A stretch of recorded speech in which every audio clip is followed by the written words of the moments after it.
Diyos ay hindi lamang po papagmahal, siya po ay tunay na dakila at sadyang kay tapat.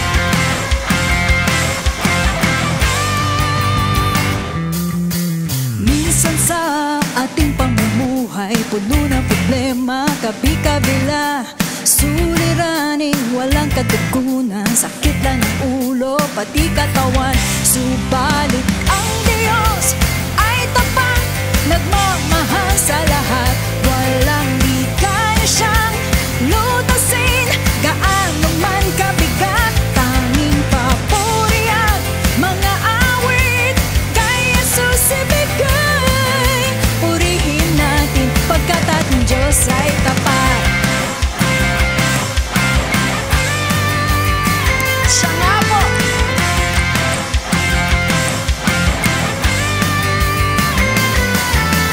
Kung nais mo ng pagpapala kay Jesucristo'y magtiwala, at kung ang katawa'y nanghihina, tibayan mo ang pananampalataya.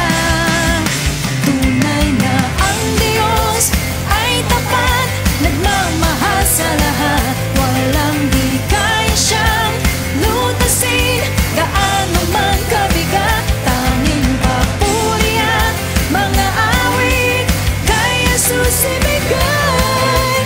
Purihin natin pagkat ating Diyos ay tapat.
Embrace me, Lord. Embrace me with your presence. I need you.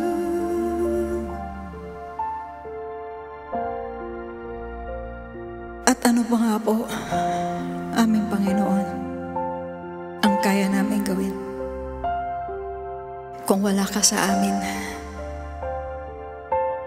Ano po ang kaya namin gawin kung hindi po dahil sa inyo?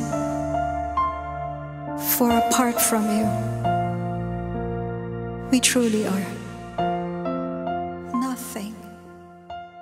We are just we because of you.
Pag-ibig mo, Jesus, sa'kin ay hindi nagbabago. Laging tapat, kailan may di nagkulang. Sa bawat araw, ikaw ang aking sandigan. Ikaw ang buhay ko, ikaw ang aking lakas. Dumaan man ng pagsubok, okay lang ako, isisigaw ang pangalan mo, Panginoong Jesus. Magtitiwala lang sa'yo, pagkat ikaw ay Diyos, laging tapat, wala kang katulad, Panginoon.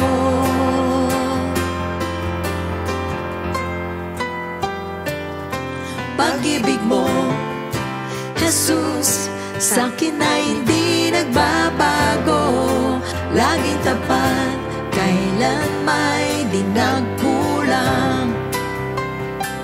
Sa bawat araw, ikaw ang aking sandigan. Ikaw ang buhay ko, ikaw ang aking lakas.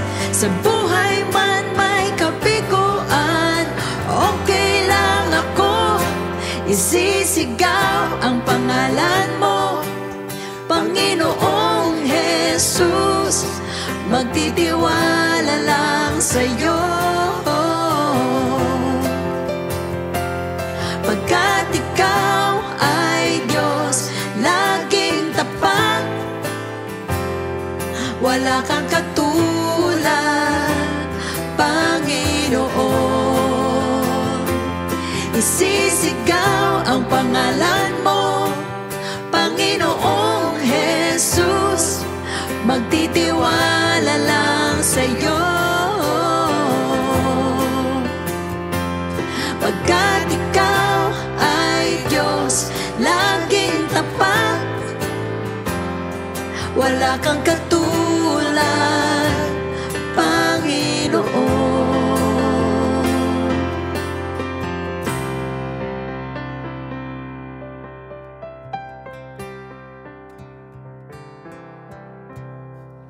A blessed evening, to God be the glory. Salamat po sa Diyos for another opportunity para maibahagi po sa inyo ang Kanya pong salita. So by the grace of God and on behalf of our beloved Bishop Luis Santos and Pastor Norma, who extended their spiritual authority, welcome to our General Bible Study. But before we dive into tonight's study, yuko muna natin po mga ulo. Tayo po muna yung manalangin sa ating Panginoon. Humingi muna tayo ng gabay po sa Kanya. Sige po, tayo po yung manalangin. Lord, maraming salamat, Panginoon, for this wonderful opportunity once again to study your word. We pray, Panginoon, O God, na sama mo kami. You open our hearts, our mind, our understanding. Maintindihan namin ang lahat ng iyong sasabihin. You give us wisdom and knowledge, of course, sa lahat ng aming mapapakinggan. Layo mo kami sa error. Ikaw lamang po ang maitaas, Panginoon. At wala po akong magagawa kung hindi mo kami sasamahan. Kaya't ikaw po ang manguna, ikaw po ang mangusap po sa amin. And we also pray sa mga kapatid namin na manggagaling sa trabaho at malalayong lugar. Ihatid mo na safe and sound sa kanilang mga bahay. Nang sa gayon ay umabot po sa amin pong mag-aaral. Ikaw na po ang bahala po sa amin magmula sa umpisa hanggang sa matapos. Ay gawin mong pagpapala ang lahat ng aming mapapakinggan at ihaan mo, Lord, yung spirit of conviction mo rin ang dumaloy sa puso't isipan po namin. Again, we thank you so much. All these things we ask in Jesus' name. Amen. So mga kapatid, last week we have studied about the life of Tamar. What happened to her when she was widowed twice. Dalawang beses po yan. Childless, powerless in the eyes of men, and was falsely accused and condemned. So meanwhile tonight, it is the continuation of her story as we are going to talk about in aid of legislation. Pag sinabi nating legislation, ito po yung investigation na ginagawa po ng gobyerno or government body to gather information na tutulong po sa kanila na mai-improve yung mga batas. So and I just want you to know na yung pong kwento po ni Tamar sa Genesis chapter 38 ay higit pa po sa isang scandalous family drama.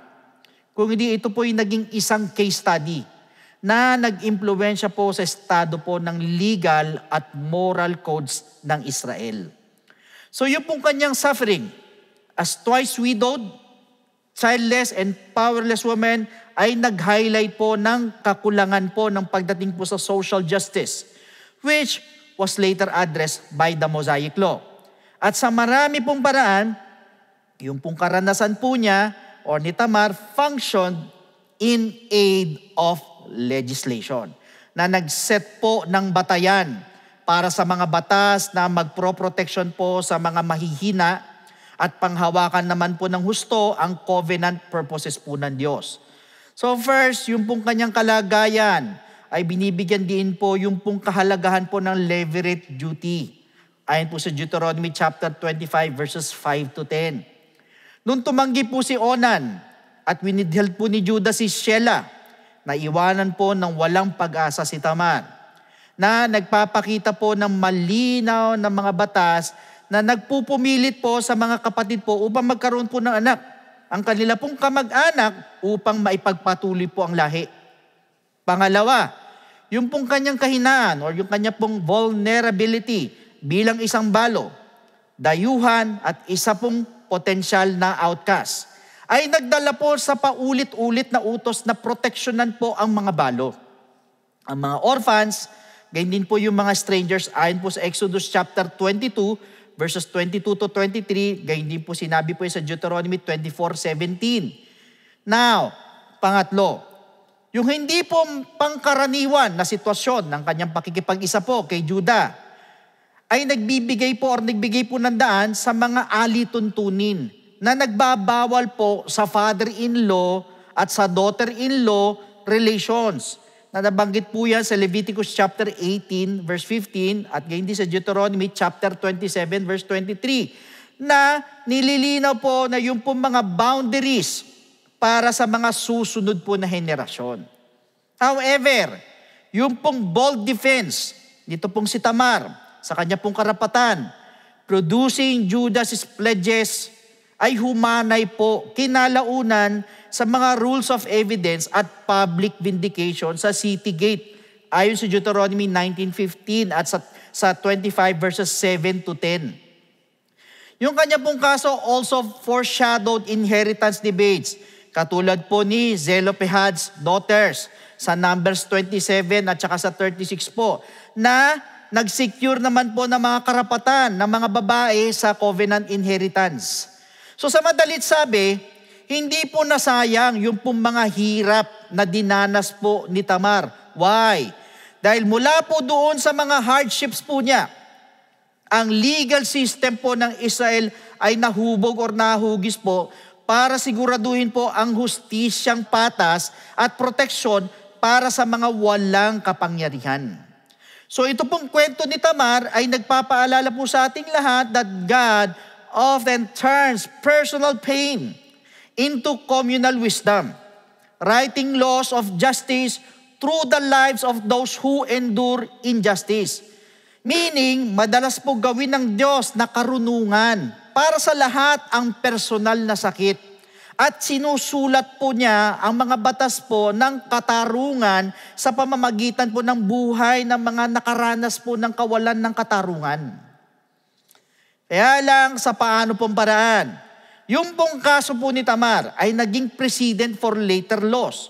Unang-una, her abandonment highlighted the need for the law of levirate marriage.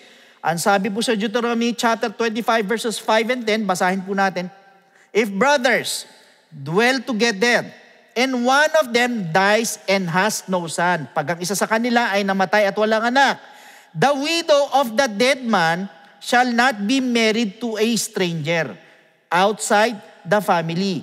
Yung naiwanan na asawa ay hindi pwedeng ipakasal sa isang stranger labas sa pamilya. Her husband's brother shall go into her, take her as his wife, and perform the duty of a husband's brother to her. Verse 6, and it shall be that the firstborn son which she bears will succeed to the name of his dead brother, that his name may not be blotted out of Israel, para hindi mawala yung pangalan niya sa Israel, mabura. But if the man does not want to take his brother's wife, kung ayaw ng kapatid na kunin yung asawa ng kapatid niya, yung namatay na kapatid niya, then let his brother's wife go up to the gate to the elders and say, my husband's brother refuses to raise up a name to his brother in Israel. Pupunta po siya doon sa mga elders. He will not perform the duty of my husband's brother. Ayaw niyang gawin yung duty ng kapatid ng asawa ko.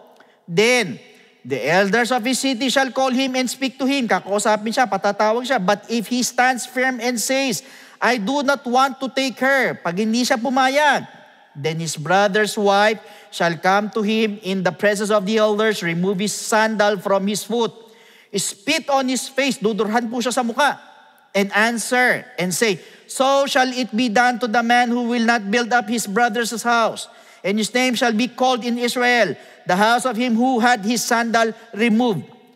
So sa madalit sabi, sinisigurado po nito na ang isang balo ay hindi po iiwanan ng walang anak or inheritance.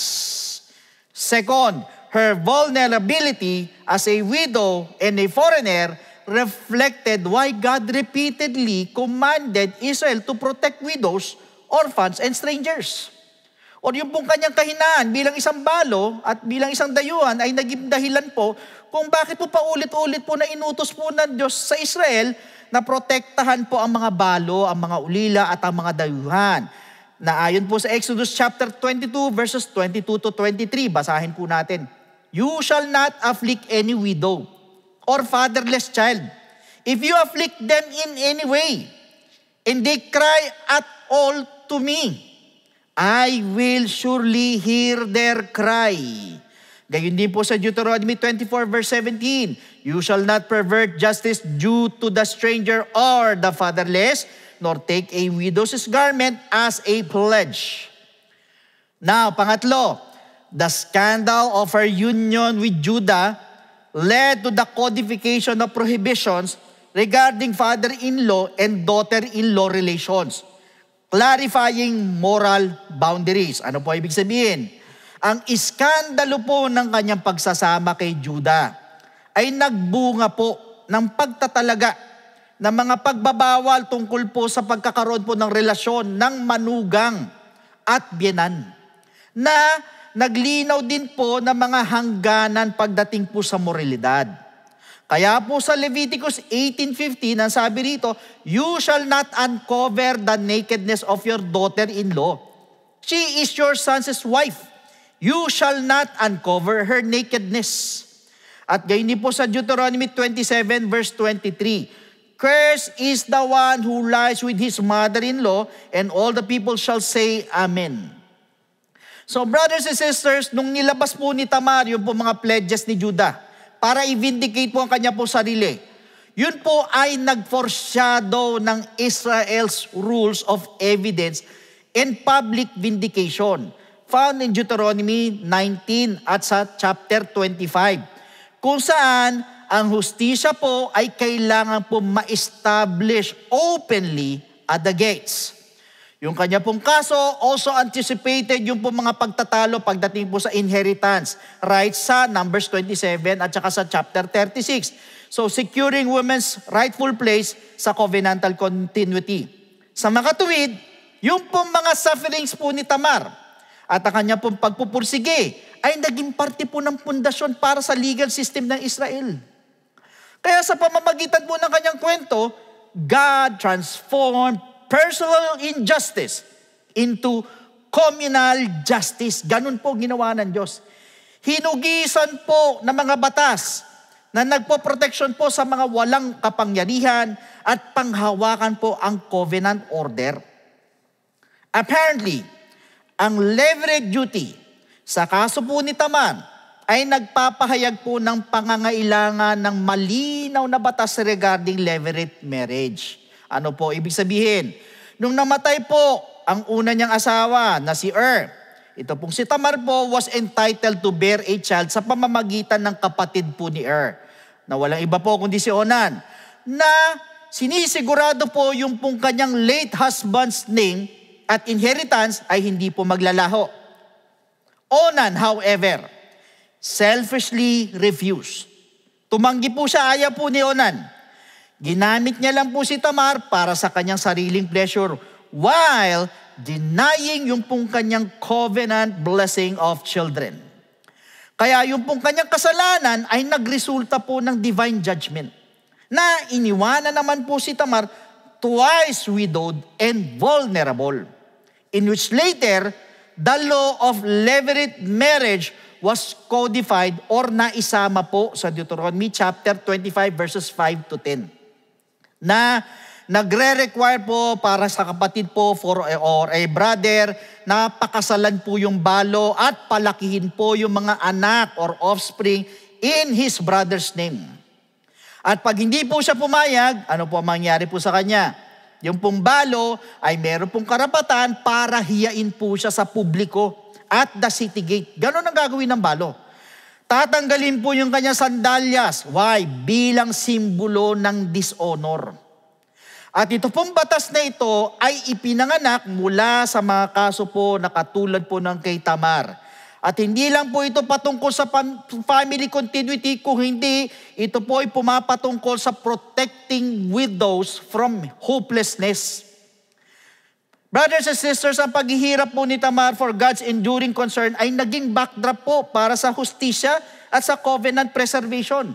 However, pagdating po sa New Testament, yung pong batas para sa levirate marriage, ay dinisenyo po para i-preserve yung pong pangalan ng namatay at magbigay naman po ng pag-asa para sa mga balo left without children. Kaya ito po'y nagpapakita na ito pong kwento po ni Tamar ng desperation na lumutang po nung dininay po ang tungkulin na ito. Pero sa kabila po nito, ito din po ang nag-foreshadow ng mas matinding fulfillment kay Jesus Christ. Sa New Testament, ayon po sa Matthew chapter 9 verse 15, basahin po natin. And Jesus said to them, can the friends of the bridegroom mourn as long as the bridegroom is with them? But the days will come when the bridegroom will be taken away from them, and then they will fast. At gayon din ang sabi sa Ephesians chapter 5 verses 25 to 27, husbands, love your wives, just as Christ also loved the church and gave himself for her, that he might sanctify and cleanse her with the washing of water by the word, that he might present her to himself a glorious church, not having spot or wrinkle or any such thing, but that she should be holy and without blemish. Sa madalit sabi, kinuha po ni Jesus Christ yung pong imahe ng marriage at in-apply niya po ito sa kanya pong sarili bilang tunay na bridegroom of His people. Nakatulad po nung levirate husband na pinalaki po yung mga anak para sa pangalan po ng kanyang kapatid. While si Jesus Christ naman po ay nagbigay naman po ng bagong buhay doon po sa mga spiritually barren and cut off. So sa pamamagitan po ng kanyang death, burial, and resurrection, as He raises a new seed. Hindi po sa pamamagitan ng physical heirs, kundi sa mga spiritual children born of water and of the Spirit na ayon po sa John chapter 3 verse 5. Jesus answered, most assuredly I say to you, unless one is born of water and the Spirit, he cannot enter the kingdom of God. Kaya nga po, yung pong question po kay Jesus Christ ng mga Sadducees, patungkol po sa levirate marriage at sa resurrection po sa Matthew 22 verses 23 to 30, ano po ang nangyari? Ay itinuro po sila ni Jesus Christ beyond earthly law, patungo sa mas matinding reality of eternal life. So sa kanya po, yung pong pansamantalang binibigay ng provision ng levirate marriage ay matatagpuan ang ultimate completion kay Jesus Christ po. As Jesus Christ fulfills the law by becoming the Redeemer who ensures that none of His people remain childless, hopeless, or forgotten. Therefore, yung pong levirate duty na minsan ay naging isang family obligation points to Jesus Christ. Tumuturo po kay Kristo, the true brother, redeemer, who raises up a living seed for God's covenant family.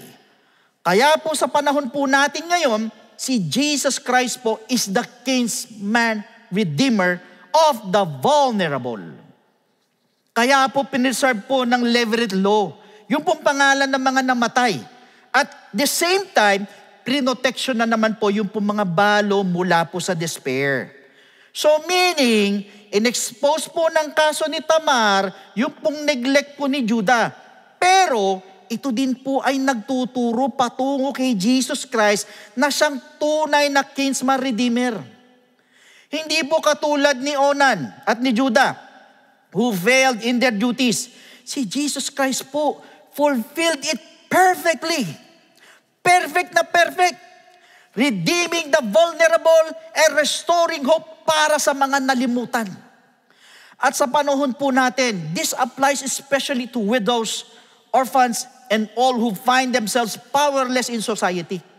Kaya nga po yung pong principle sa Beatitude sa Matthew chapter 5 ay kumakatawan po sa puso po ng kinsman redeemer. Na sinasabi rito, blessed are the poor in spirit. Ibig sabihin si Jesus Christ po lifts the lowly. Blessed are those who mourn. Si Jesus Christ po comforts the grieving. Blessed are the merciful, as Jesus calls His people to show the same compassion He demonstrated. So meaning to say, tinuturo po ng Beatitudes na ang tunay na blessedness po ay hindi po yung makamandong kapangyarihan, kundi yung pong Christ-like humility and care for the weak.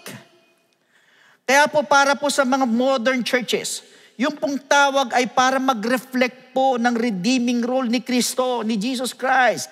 Kaya nga po ang mga evangelism po, dapat hindi po yan nawawala po sa atin. Yung totoong layunin po nito. At dapat ito po ay nagpo-produce ng mga Christ-like individuals and communities na kumakatawan naman po sa mercy, sa justice, at sa sacrificial love.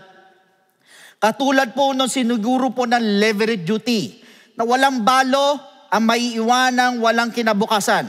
So, ang mga churches din po dapat sa panahon po natin must ensure that no one in their midst is abandoned, voiceless, or unseen.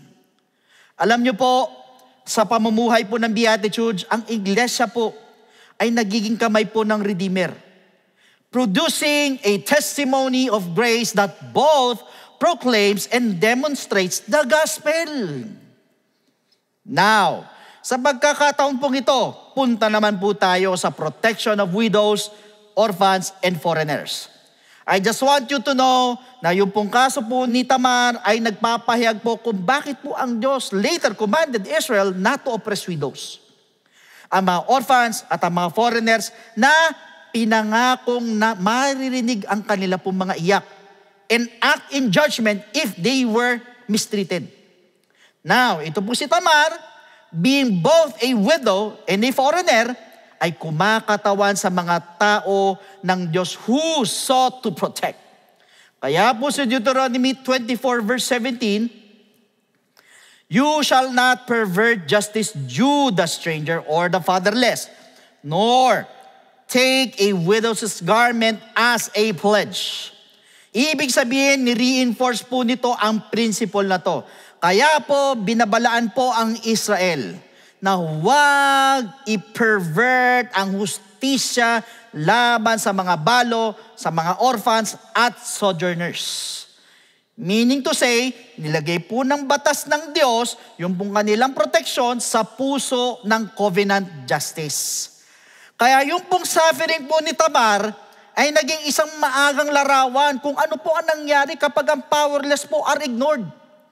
Kaya yung pong kanyang kwento ay nagbibigay po ng daan para sa mga batas na sinisiguro na walang balo or walang dayuhan would be abandoned again ng walang paraan, reflecting God's own compassion and justice. However, kung titignan po natin sa New Testament, ang sabi po sa James chapter 1 verse 27, pure and undefiled religion before God and the Father is this, to visit orphans, binanggit po rito, and widows in their trouble, and to keep oneself unspotted from the world. Ibig sabihin, ito po'y nagpapakita na ang totoong pananampalataya po ay hindi po isang faith belief lang. Kung hindi, ito po'y isang compassionate action patungo sa mga powerless, as Jesus Christ Himself embodied this principle. Sa paano mo paraan? He welcomed foreigners like the Samaritan woman sa John chapter 4. He praised the faith of the Gentile centurion sa Matthew 8 verse 10. And He defended widows by condemning religious leaders who devour widows' houses sa Mark chapter 12 verse 40. At hindi lang po yan. He even pointed to the widow's two mites as a model of faith. Ayon po sa Mark chapter 12 verses 41 to 44. At ang early church po ay binitbit po nito pasulong sa legacy na ito. Kaya po sa Acts chapter 6 verses 1 to 6, basahin po natin. Now, in those days, when the number of the disciples was multiplying, there arose a complainant against the Hebrews by the Hellenists. May mga nagreklamo because their widows were neglected in the daily distribution. Na-neglect daw yung mga balo sa kanilang daily distribution. Then, the 12 summoned the multitude of the disciples and said, it is not desirable that we should leave the word of God and serve tables. Therefore, brethren, seek out from among you 7 men of good reputation. Maghanap kayo ng 7 tao na magandang reputasyon, full of the Holy Spirit and wisdom, whom we may appoint over this business. But we will give ourselves continually to prayer and to the ministry of the word. And the saying pleased the whole multitude. Natuwa po yung mga tao. And they chose Stephen, a man full of faith and the Holy Spirit, and Philip, Prochorus, Nicanor, Timon, Parmenas, and Nicholas, a proselyte from Antioch, whom they set before the apostles, and when they had prayed, they laid hands on them. Sa madalit sabi, yung pong pag-a-appoint po ng mga deacons ay lumutang po mula po sa pangangailangan ng iglesia para siguruhin po na ang mga balo po were not neglected sa daily distribution. At kaya din po tayo nagkaroon po ng mga deacons ay para sa mag-assist din po sa iba't ibang mga pangangailangan po sa gawain po or mga tungkulin po sa church. So gayon din po, sinabi po sa 1 Timothy chapter 5 verses 3 to 16 na inutusan po ni Apostle Paul si Timothy to honor and care para sa mga balo na nangangailangan po talaga. Kaya po, yung pong New Testament ay nag-a-apply po sa spirit of Tamar's plight or yung pong kalagayan po ni Tamar at sa batas po ng Diyos na ano po, that the church must be a family where no one is abandoned and where the marginalized are not only remembered but protected. To neglect them is to contradict the gospel itself. To care for them is to reflect Christ's kingdom on earth. So sa madalit sabi, ang simbahan po ay dapat maging tunay na pamilya kung saan walang iniiwanan. At kung saan ang mga nasa laylayan ay hindi po lamang naaalala kundi pinangangalagaan po. At ang pagpapabaya po sa kanila ay pagtaliwas po mismo sa ebanghelyo. Ngunit yung pong pagkalinga po sa kanila ay sumasalamin naman po sa kaharian po ni Kristo dito po sa lupa. However, sa mga modern churches today, yung pong utos to protect widows, pati yung mga orphans, yung mga foreigners, ay nananatiling vital po yan para sa mga modern churches. Why? Kasi po, ito pong mga grupo na ito still represent the most vulnerable in society. Yung pong mga walang support system, walang financial stability or social power katulad po ng binabalaan po ng Diyos ang Israel not to oppress them. So today, ang church po ay kailangan din pong kumatawan naman po sa compassion po ni Jesus Christ by becoming their advocate and refuge. At yun naman po talaga dapat. Practically, ang ibig sabihin po nito, ang mga churches po ay kailangan gumawa din po at some point ng mga aksyon that go beyond charity. Ay iba po, maaaring nangangailangan po ng financial assistance, while others also need community fellowship and spiritual encouragement. Meanwhile, ang mga orphans naman po and abandoned children naman po ay nagre-require hindi lang po ng pagkain, hindi lang po ng shelter ang kailangan nila. Pati po nangangailangan din po yan ng mentoring, ng education or adoption into loving families. Yung mga foreigners po, katulad ng mga migrants, yung mga refugees, na madalas pong humaharap po sa discrimination, sa exploitation, samantalang ang mga church po ay tinawag to offer hospitality, legal aid, and a sense of belonging. And once, alam niyo po, pag ang church po cares for this group, ito po ay nagre-reflect sa puso po ng Diyos. At dine-demonstrate po nito yung pong gospel in action. At ang pagbaliwala po sa kanila po ay kumokontradict naman po sa pinaka-essence of Christ's kingdom. So, kailangan din po makita sa mga modern churches po ang protection sa mga vulnerable, hindi lang po sa isang optional na kabutihang loob, kundi bilang isang covenant responsibility. In doing so, ang church po ay nagiging isang visible na testimony of God's justice and mercy, fulfilling James chapter 1 verse 27. So, ibig sabihin yung pong pure religion that mirrors the character of the Redeemer. Moreover, pag-usapan naman po natin ang prohibition of father-in-law and daughter-in-law.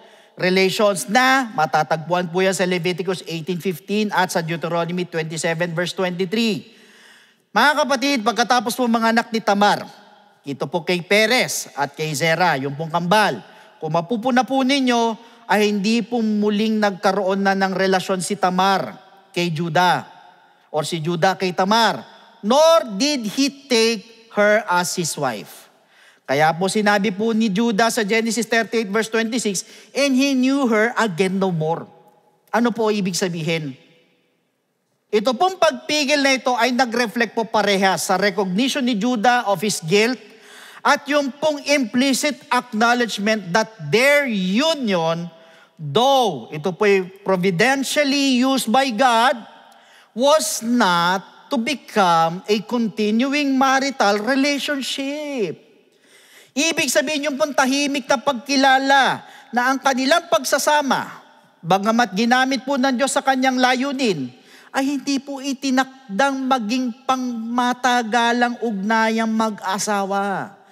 Ito pong desisyon na ito also anticipates yung pong Mosaic prohibitions later set forth sa Torah. Kaya po sinabi po sa Leviticus 18 verse 15, you shall not uncover the nakedness of your daughter-in-law, she is your son's wife. You shall not uncover her nakedness. At sinuportahan naman po ng Deuteronomy 27 verse 23 with a curse. Ang sabi po rito, cursed is the one who lies with his mother-in-law. So ibig sabihin yung pong pag-restrain po ni Judah ay sinigurado po na yung pong kanyang encounter kay Tamar was not normalized into a permanent marriage na nag-align po with God's moral order at kinalaunan po ay sinama po para sa Israel. So theologically, yung pong kaso po ni Tamar ay naging isang kakaibang precedent sa paano po paraan. God used a morally irregular act to preserve the covenant line. Yet, He immediately set boundaries. So such unions would not be repeated. So gumamit po ang Diyos ng isang hindi po regular na gawain upang ingatan po ang lahi ng tipan. Ngunit agad niya po itong itinakda ang mga hangganan upang hindi po maulit ang gayong pong pagsasama.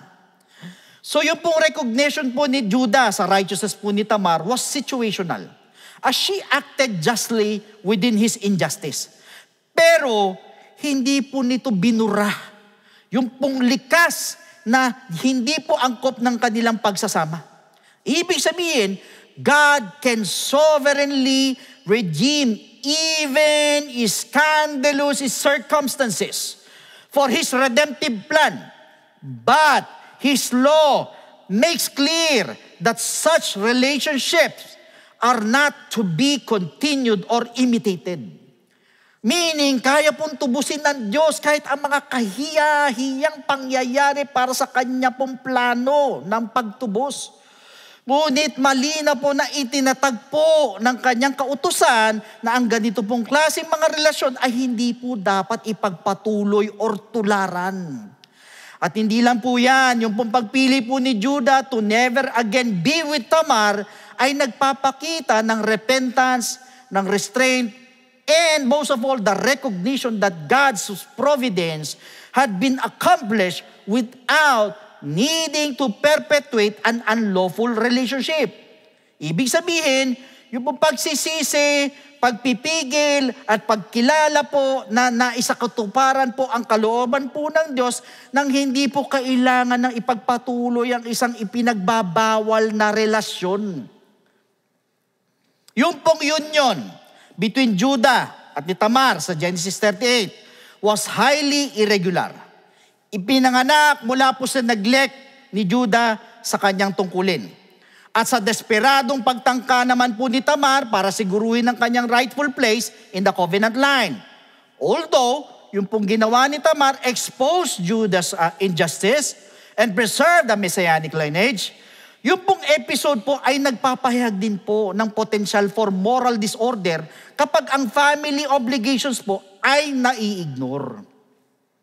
Kaya po, kinalaunan, God made this standard explicit sa Leviticus chapter 18 verse 15 at sa Deuteronomy 27 verse 23. Kaya po meron pong kasamang sumpa ang sinuman who violated this boundary.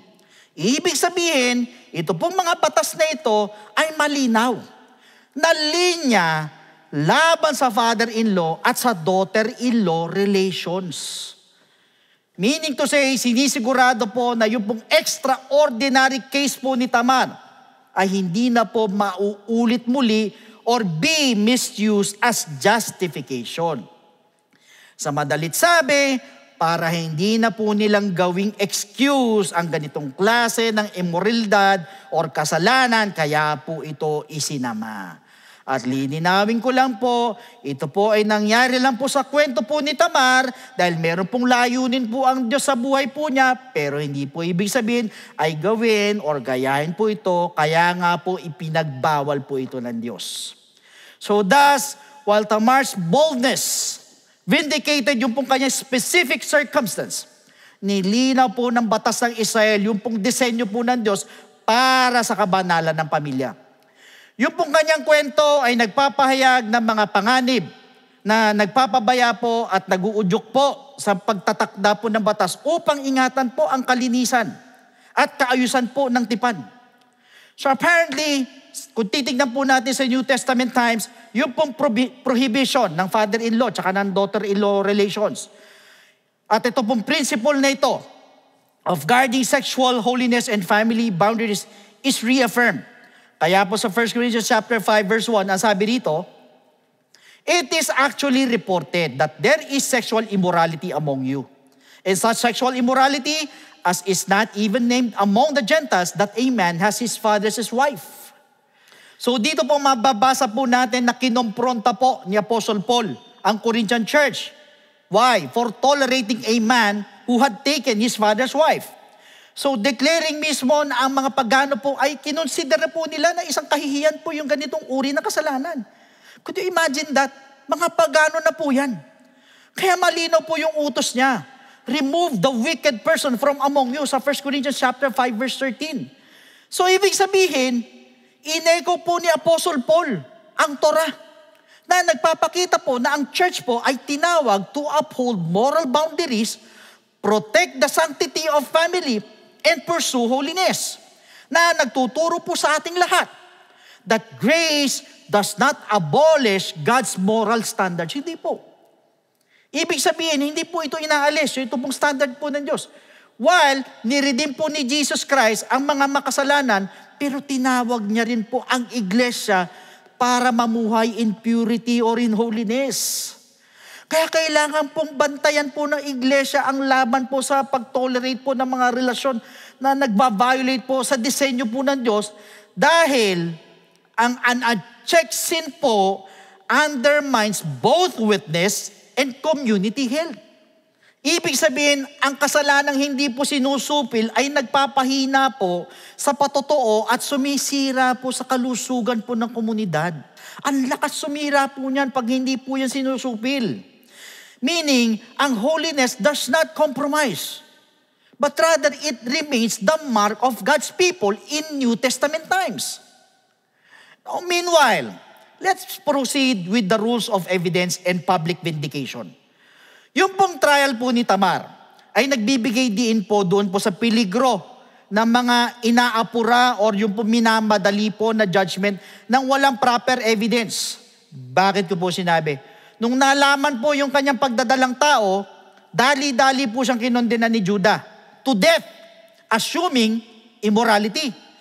Pero tahimik naman po na pinakita ni Tamar yung po mga pledges ni Judah or yung Judah seal, yung cord at yung pong staff bilang mga undeniable proofs ng kanyang responsibilidad.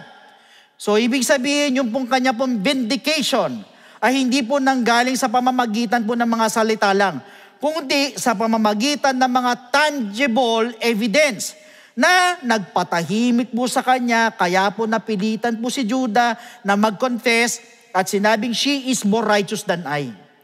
So ito pong senaryong ito ay nag-foreshadow, kinalaunan sa mga batas po na nagbibigay din po sa fairness in judgment.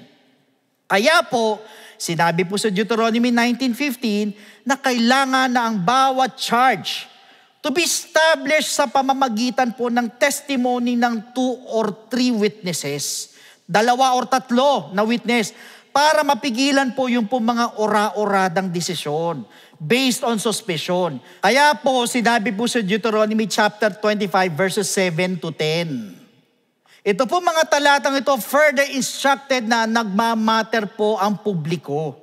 Katulad po ng levirate refusal. Kailangan ma-settle po sa city gate kung saan visible at communal po ang hustisya. Kaya yung pong kaso po ni Tamar ay nagpakita po ng pangangailangan for such safeguarding. Kaya po, pag wala pong ebidensya, she would have perished unjustly. Pero dahil sa meron po siyang ebidensya, siya po ay na-vindicate sa harapan po ni Judah and before the community. So ito po yung nagpapakita na ang hustisya po must rest not on assumptions or power, kung hindi sa malinaw na katotohanan. Kaya yung po mga batas po ng Israel po ay nagpapatibay po na kinalaunan nitong principle na ito. Kung saan sinisigurado po na yung po mga powerless, na katulad po ni Tamar, ay pwede pong umapila sa pampublikong ebidensya at makatagpo po ng protection sa ilalim po ng standard po ng Diyos of righteousness. Kaya po, kung titignan naman po natin sa New Testament, yung pong principle na to, ng patas na ebidensya at public vindication sa Deuteronomy po, ay matatagpuan ng isang malinaw na pag-ugong pagdating sa New Testament.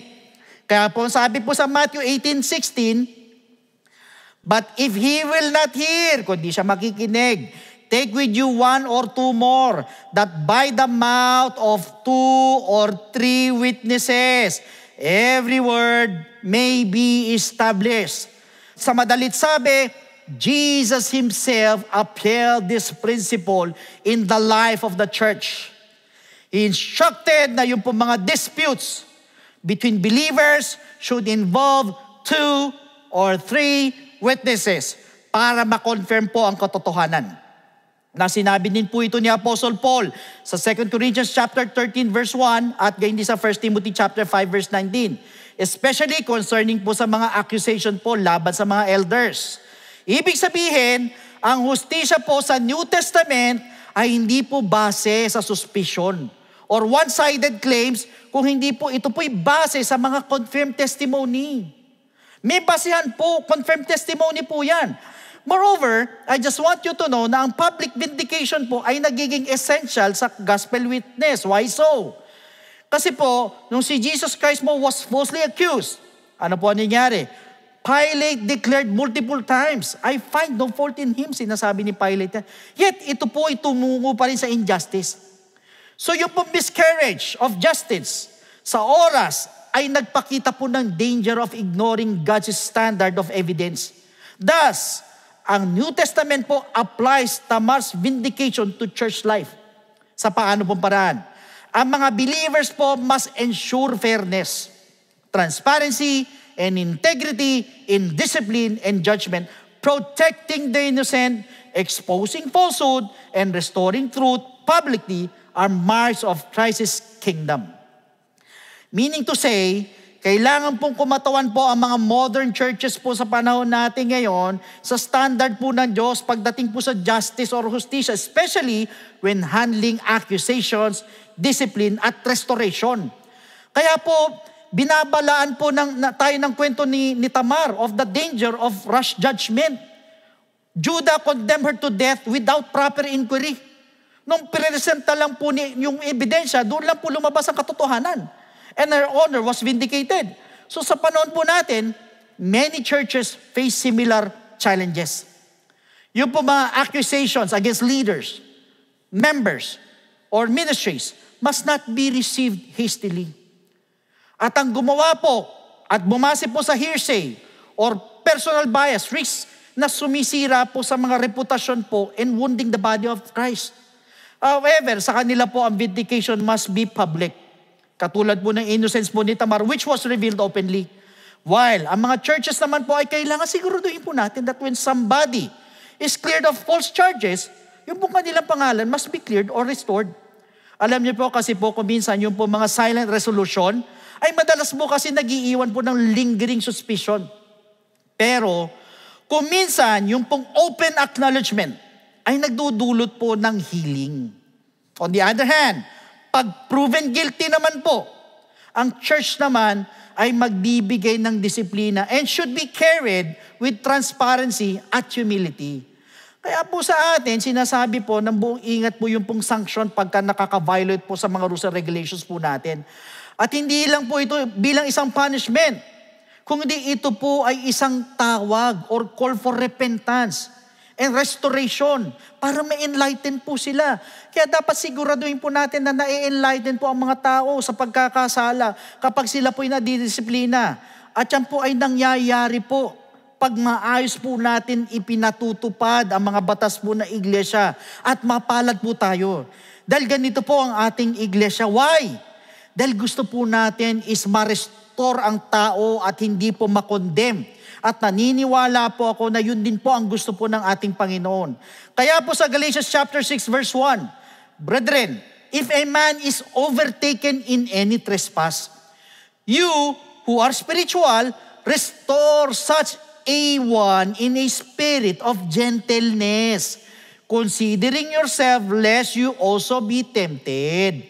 Ibig sabihin, i-restore daw po natin yung mga ganitong klaseng mga tao. Pero mag-ingat din naman po tayo at baka tayo naman po mahulog.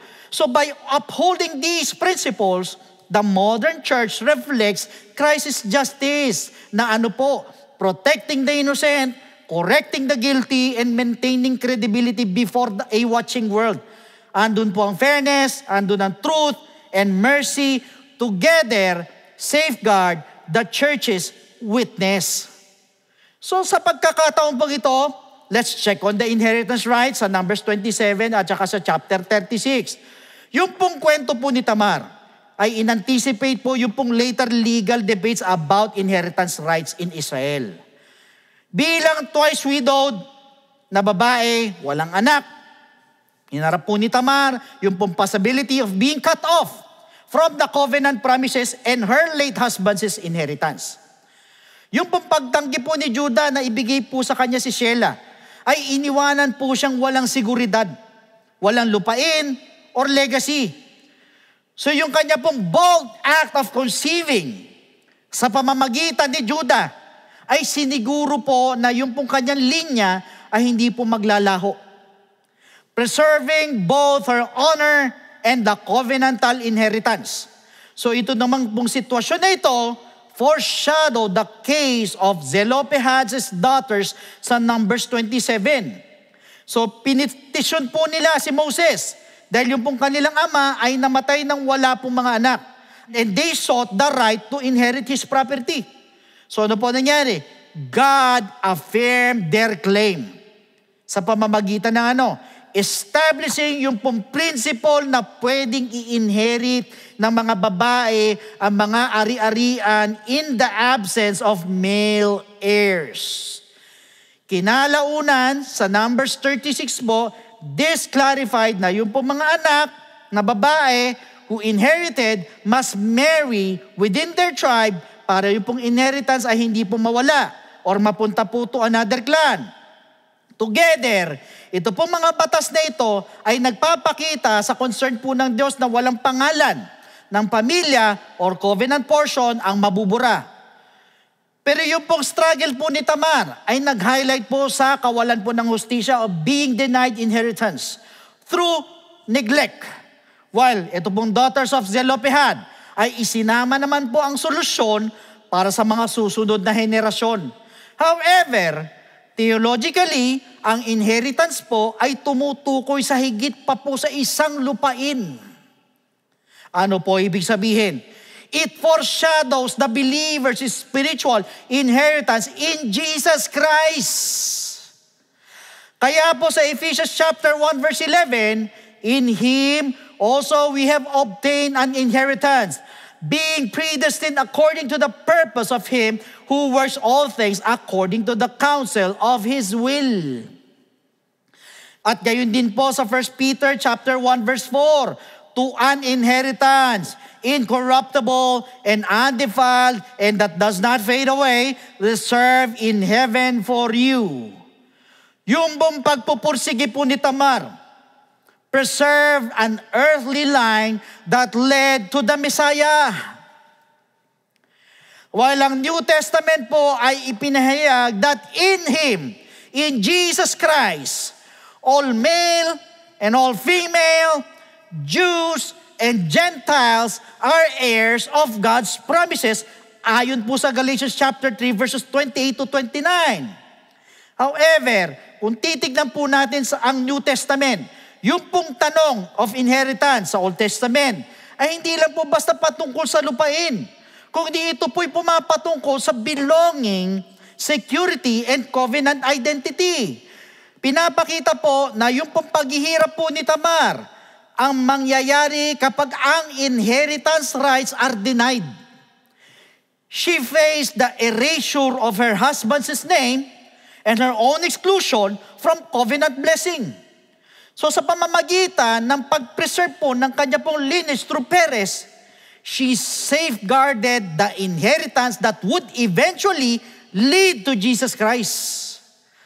Kaya po sa New Testament, ang inheritance po takes on its fullest meaning in Jesus Christ. Ano po ibig sabihin? Tinawag po ang mga believers na heirs of God and joint heirs with Christ sa Romans chapter 8 verse 17.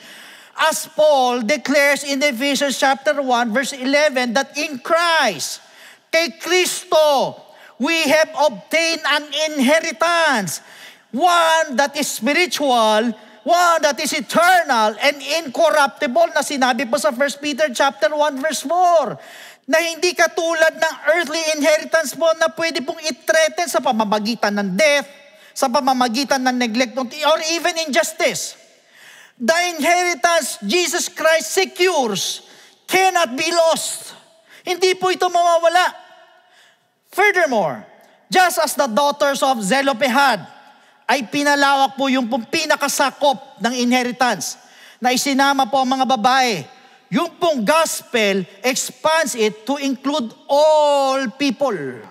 In Christ, sa Galatians chapter 3 verse 28, there is neither Jew nor Greek, slave nor free, male nor female. At sa Galatians chapter 3 verse 29, everyone who belongs to Jesus Christ is Abraham's seed and an heir according to promise. Kaya po, yung pong kwento po ni Tamar foreshadows the gospel truth na ano po, no one who clings to Jesus Christ will be left without inheritance. Yung pong yumayakap, yung pong kumakapit kay Kristo ay hindi po maiiwanan ng walang mana or walang inheritance. At tinawag po ang church para kumatawan sa realidad po na ito, ensuring that every believer, especially yung pong mga vulnerable, experience yung pong kanilang rightful share in the promises of God, in which the principle of inheritance ay hindi lang po patungkol sa property, but it is about ensuring that no one is left without identity, belonging, or hope. Kaya po, pinapaalala po sa atin ni Tamar that when inheritance is denied, ang mga tao po are pushed to the margins. Natatanggalan ng seguridad and silence from covenant participation.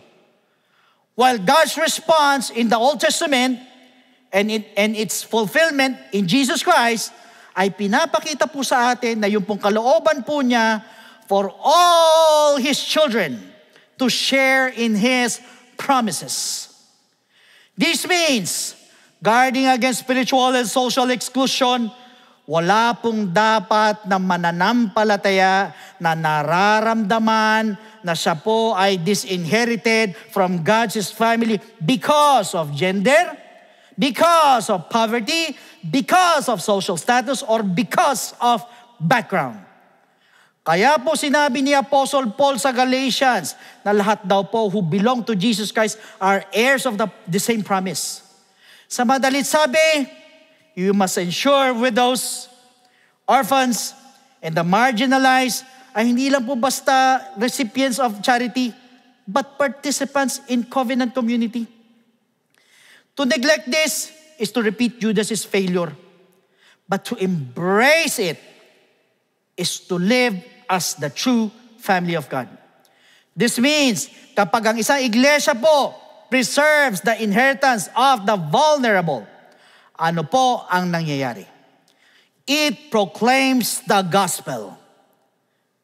In Jesus Christ, no one is forgotten, and every believer has a secure place in God's eternal kingdom.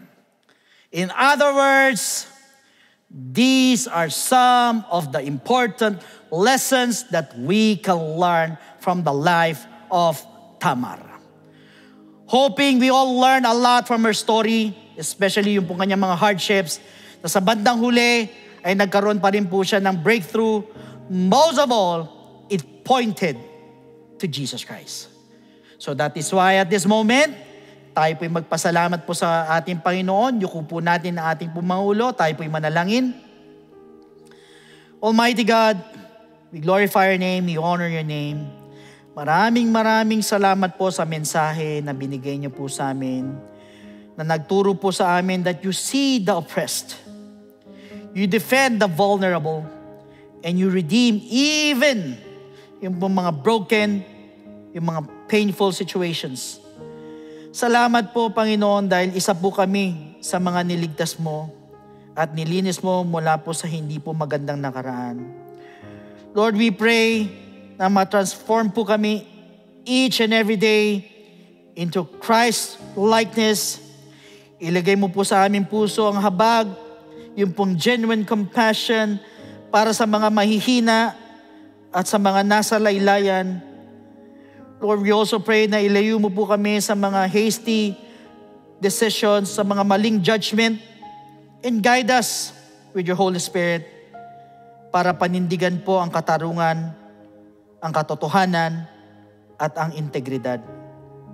As one body of Jesus Christ, we pray that we always reflect your righteousness and covenant faithfulness.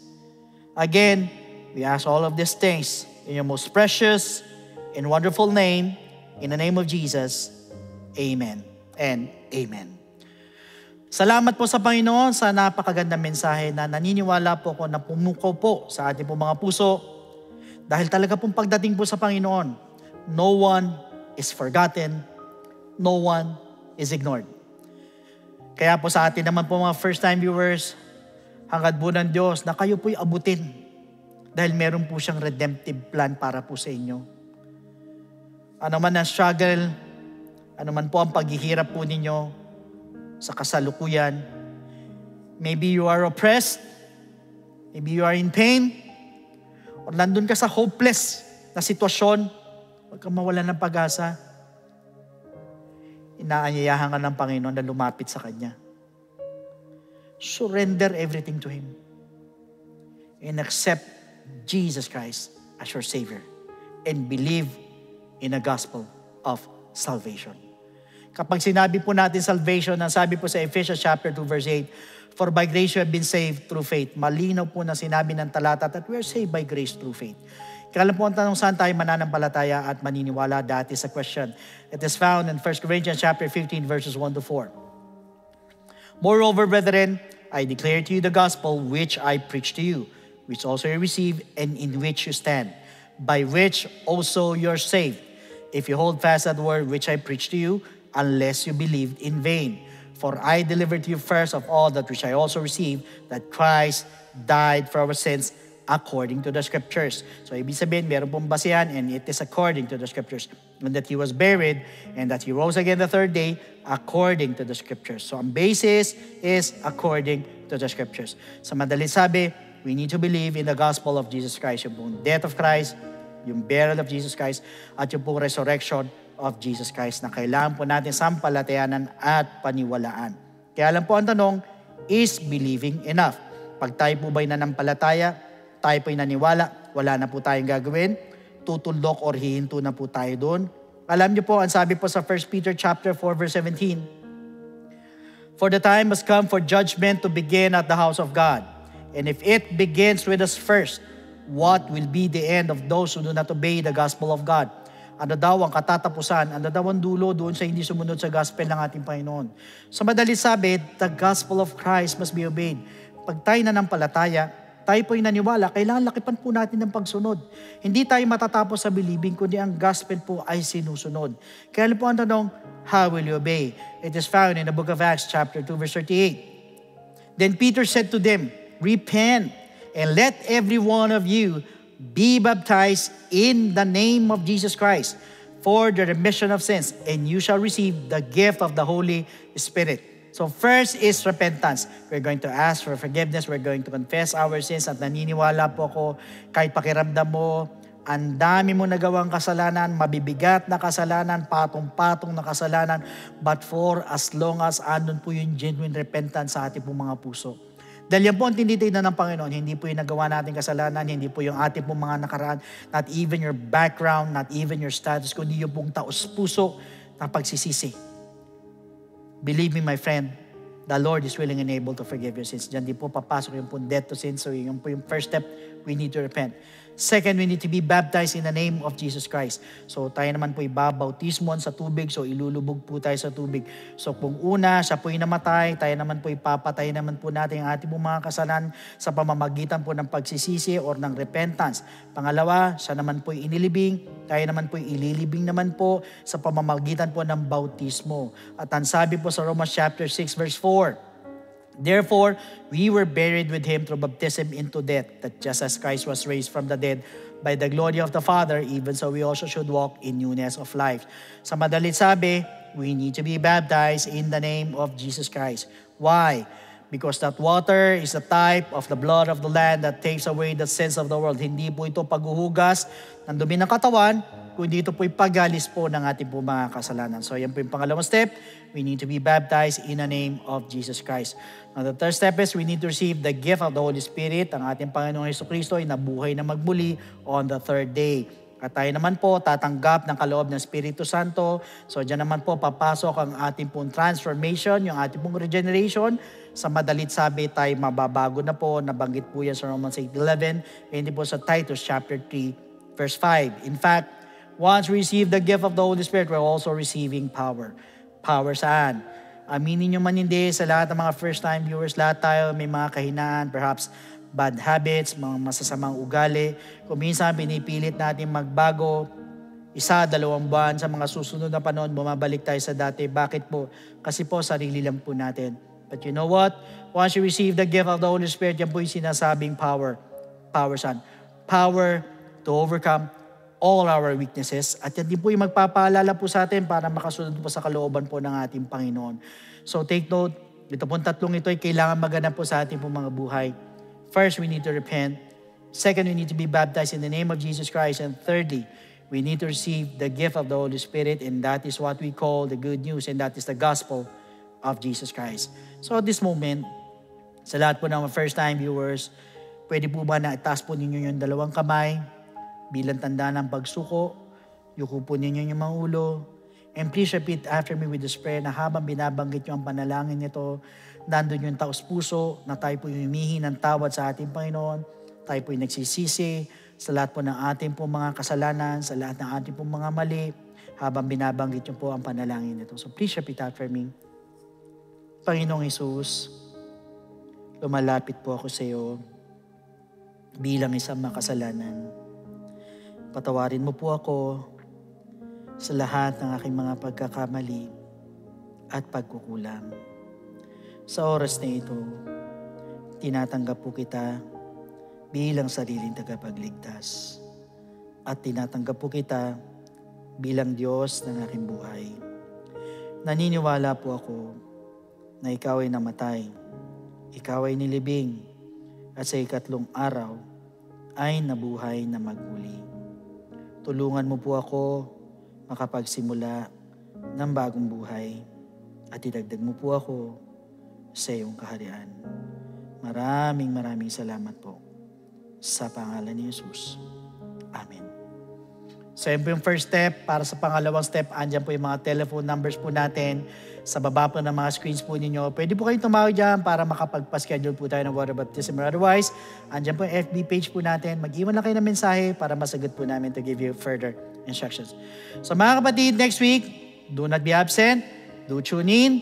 Same time, same channel. as we are going to talk more about Tamar and more laws that are codified from her experience.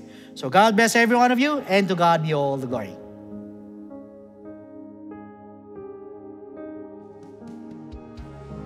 All my life you have been faithful. All my life you have been so, so good. With every breath that I am able, I will sing of the goodness of God. Yeah. Your goodness is running after, it's running after me. Your goodness is running after, it's running after me. With my life laid down, I surrender now. I give you everything. Your goodness is running after, it's running after me. All my life you have been faithful. Oh Lord. All my life you have been so, so good. With every breath that I am able, I will sing of the goodness of God.